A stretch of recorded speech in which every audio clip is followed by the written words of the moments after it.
go. Oh, that Tiger. Moline, shot. Williams stopped it. Hey, Tiger Williams. So they have the training camp scrimmage. They drop the puck.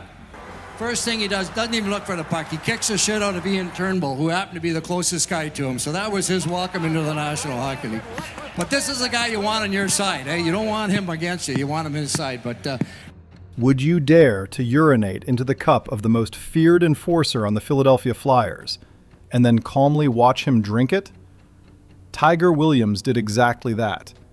He is not only the most penalized player in NHL history, but also the embodiment of pure fear for anyone who dared to lay a hand on his teammates. Today, we're going to find out why the entire NHL feared this man for 14 straight years. Stay with us for the stories ahead, especially Part 4, where you will find out exactly how Tiger Williams pulled off that unbelievable act on a commercial flight. October 21st, 1978. Toronto Maple Leafs versus Philadelphia Flyers. Ben Wilson was not just any rookie.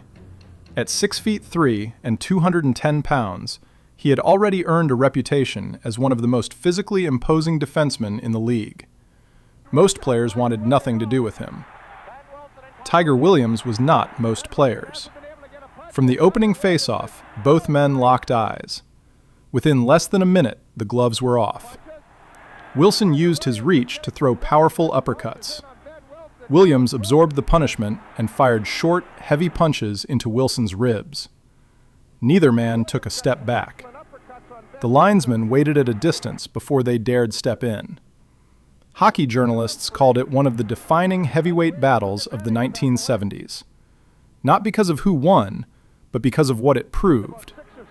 A veteran journalist wrote, "Everyone knew how dangerous Wilson was, but Tiger Williams was the only man who looked him straight in the eye and did not blink."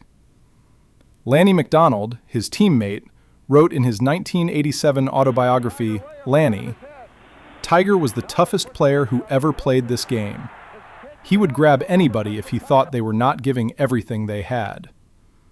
Tiger Williams himself said, "I don't care how big they are or what their reputation is. If they want to go, we go. If they touch one of my teammates, we go, whether they want to or not." December 10th, 1980. Vancouver Canucks versus Toronto Maple Leafs. But for Tiger Williams, this was not just another game. This was the night he came back. Earlier that year, Toronto had traded him to Vancouver in a way that left a deep wound. The notification came through a note slipped under his hotel room door at 1 in the morning. No phone call, no conversation. Just a piece of paper in the dark. Toronto was leading 4-3 going into the final period. Williams had other plans. He set up the tying goal and then scored the decisive one himself. Vancouver won 8-5.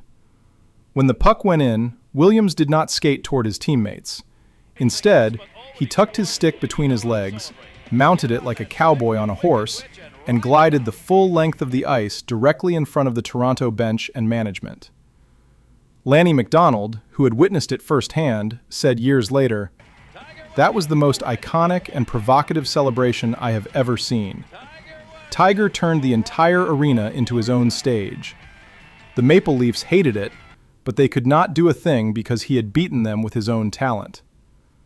Williams himself described it simply, "I had never thought about it before. It was completely spontaneous. That was my way of telling them they were wrong to let me go."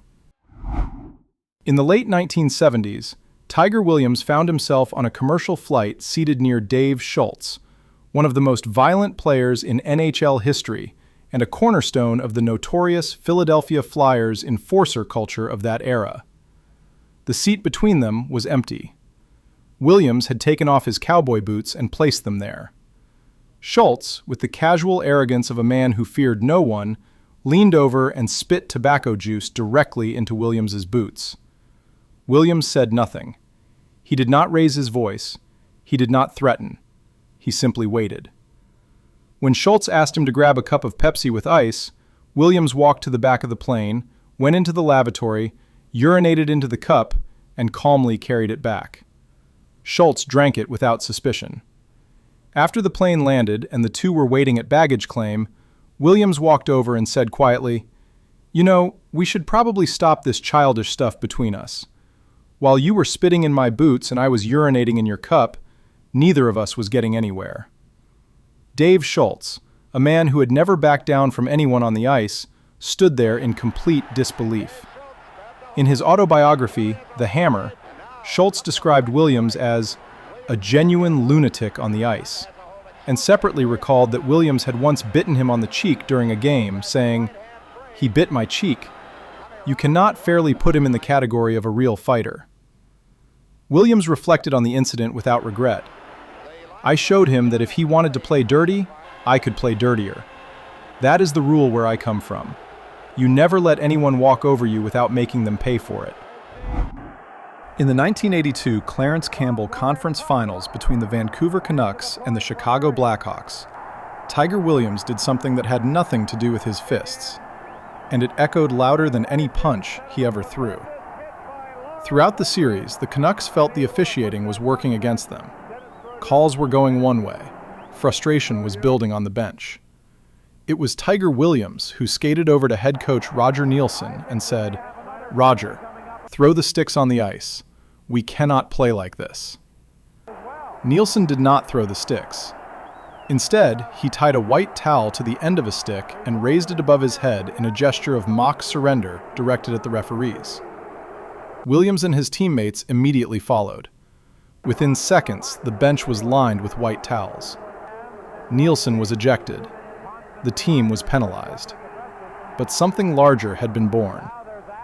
The white towel became the symbol of Vancouver Canucks hockey, a rallying cry that fans still carry into arenas to this day. Stan Smile, the Canucks captain at the time, remembered, "Tiger was always the one who lit the fuse. He was not afraid of any punishment from the league. When he told us to raise those towels, we knew we were standing beside a man who never truly surrendered." In the 1970s, European players in the NHL lived a difficult existence. They were talented, but they were also targets. Physical intimidation was a routine weapon used against them, and few suffered more than Salming, the Swedish defenseman who had come to Toronto to prove that European players belonged in the toughest hockey league in the world. Tiger Williams decided that was not going to continue. He became Salming's unofficial bodyguard, patrolling the ice with one unspoken rule: touch him and answer to me. Whenever an opponent moved towards Salming with bad intentions, Williams would glide in close and deliver a quiet warning. "If you touch him one more time, you will not be walking off this ice on your own." He was not bluffing. He backed every word with action, putting himself in the middle of dozens of confrontations so that Salming could focus entirely on playing hockey. Salming, in one of his final interviews before his passing in November 2022, spoke about Williams with deep emotion. "Tiger is the reason I was able to play in the NHL as long as I did. He took all the hits that were meant for me. He was the hardest man I ever knew, but also the most loyal friend I ever had." Before the NHL, before the penalty records, before the legend, there was a boy from Weyburn, Saskatchewan, growing up in a part of Canada where winters were brutal and weakness was not an option. In the Western Canada Hockey League, the young David Williams was already something different.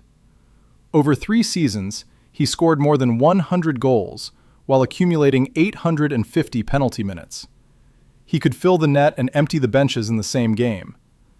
But the story that explains everything happened during a junior game when his own brother was serving as the referee. Williams received a call he believed was unjust. He did not argue. He did not protest. He skated straight at his brother and knocked him down on the ice. His coach watched the whole thing unfold and gave him the name that would follow him for the rest of his life: Tiger. Word spread quickly across the league. Opposing coaches began finding reasons to keep their youngest players off the ice when Williams was on it. A scouting report from that era captured him precisely. "He can score like a star and fight like a street fighter. You cannot teach that kind of ferocity. It is in his blood."